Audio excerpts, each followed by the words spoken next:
Hello and welcome to 66 Times and the X-Ray series, in which we assess marketing technology and how it affects the guts of your business. So today we're going to be looking at the Salesforce State of Marketing report and grabbing a couple of key features from that report and what they say about change and innovation. Our perspective will be looking at the creation of a language for success. So to start with, it's very important to look at change and look at innovation by way of their definitions, because they're often confused. And when they're confused, they definitely don't create a language within a business of confidence, and they inflate certain scenarios and stall change and stall innovation itself. So in particular, change, it goes by many names, but the most important thing for you to remember is change is the revision of something in existence. Now just keep, you can always blur the lines, but the best way to think of change, and when talking in your business, is to think of it as a change to something that you're already doing. Things like this, continual improvement, optimization, evolution, they denote change. Now, in contrast, the meaning of innovation and how, again, to frame it within your business's dialogue and your language. Innovation does not mean change. It more or less, you can apply it to change, the way you approach change. But in the definition, I like this particular definition, the definition of innovation is the creation and the development of implementation of something new, ultimately resulting in competitive advantage. And if I look at this, that's the key. And that implies something truly new, not a new version of something, but something truly new. Let's look at change itself. The State of Marketing report cites that as far as marketers are concerned, these things here are highlighted for you is what's going to disrupt business the most. The introduction of all these new technology points. The landscape's going to increase, and with it, the expectation to change. Your expectation of change has to be that there's going to be a lot of it. The 66 times way of thinking of it is you need to build a culture, you need to build a capability, which is crafted to fuel growth, right? If you make a decision to keep up with the Joneses, if you make a decision that you're going to evolve your customer experience, well, then at some point, the very first point of on your journey is to create an environment where change can be properly managed, basically, and that you've got the environment where also adapts itself to innovation. So getting it functioning within your business is the first kicker. Now, when you plan for the demands of change, right? So this is, I'm going to give you a series of takeaways here. When you plan for the demands of change, you may well find yourself innovating along the way. So just to reflect, change is the reflection, is the revisitation of something that you have in place, right? But it's murky ground. If you, along the way of change, find yourself innovating your processes, innovating other methods that are associated with the delivery of change effectively, rapidly, at a cost that's acceptable to you, well, change and innovation can coexist. So yeah, I realize it's muddy ground, but the reason why we're discerning such a language difference is I often hear people saying, well, don't use the word change in our business. It's a dirty word. It's a dirty word. And that almost sends me running for the hills, just that attitude. And wherever it comes from, I dare say the root of it is one of confusion. And it's the confusion between the effort associated with innovation and the purpose of innovation and the business outcomes of innovation versus the business purpose and the business outcomes of change.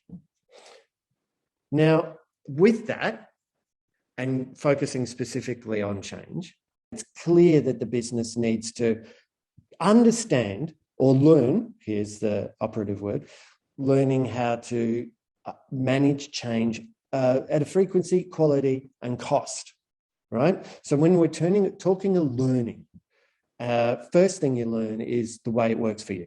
And embedded in that is a frequency, is a quality, and a cost, right? So when you're going down your path of change, recognize that you change for starters, adopt this idea, this ethos where we're going to become bloody good at change. Now, innovation, on the other hand, so just gather yourself for a moment. Innovation is the task that is most likely going to pickle your noodle, right? And in State of Marketing, Salesforce have asked marketers, how much have they changed since the beginning of the pandemic? I see two routes of innovation in this slide. One, this story of capability, innovation associated with delivering capability to market, right? So capability by way of your operational processes, and capability in terms of your outcomes, right? So the operational processes and the outcomes are obviously intrinsically related. One, as stated in one of my previous presentations, your operational capability should be referred to as a user experience challenge, because it's specific to the tools and systems that are deployed within the business and how successfully your team can use those systems to produce their core product, namely the core product being customer experiences by whatever form. And the second point of innovation is the methods you use to adopt, right? It's more of a process than a system. Your adoption is either going to be successful because of the way you've innovatively approached the delivery of this new capability, but ultimately you have to see them as two separate things. Capability, like I said, is a system or an outcome of that system, but the adoption is more about the people and processes. Now, again, banging on about a bit of innovation. Innovation itself is not the challenge. Here we cite a Salesforce insight again, where they've asked marketers for their priorities in their business and their challenges in their business. And I love this contrast. Innovating is always hard, bloody hell. And one thing associated with what makes innovation hard is not knowing to articulate what you're trying to innovate. When you know how to articulate something, you usually can get it because it means the way in which you articulate makes yourself clear. If you can articulate something very clearly in business terms, in terms of the cost and purpose of something and how it's going to pay off to the CFO, to the CEO, to the COO. And so everyone understands the implications of it in terms of the fundamentals, they'll be on board. But again, don't get your change mixed with your innovation. If you're citing something which is a change, such as need to reinvest in your next wave of platform delivery, be it a data transformation platform and its subsequent processes, communication, a MarTech or an AdTech platforms. If they're platform in place, and if you're talking about a delivery of the second tranche, now you're talking about change.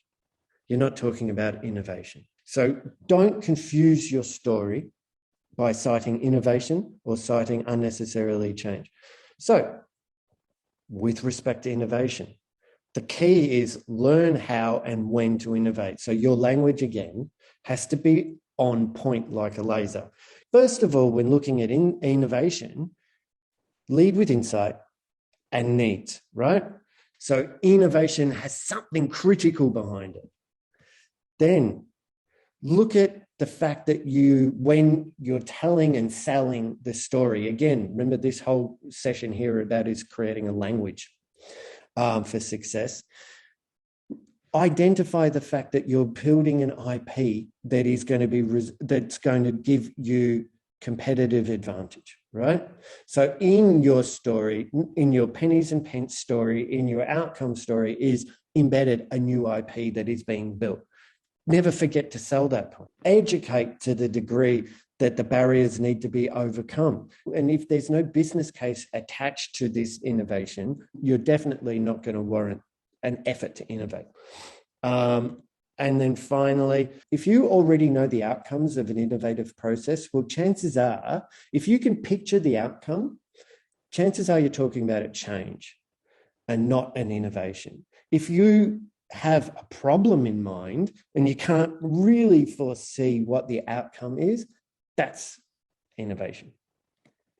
So again, Salesforce have surfaced some really cool stuff. Marketers who agree with the following: customer expectations are changing. Yep, boom. Yeah, you don't get any surprises there. The more adventurous, the higher performers are probably have a high sense of urgency on that. But this bit, the head scratch bit, the bit that I look at and go, what? Is 34%. Right, okay. Say they struggle to innovate in the marketing function. So the technology, the tactic, and the strategy.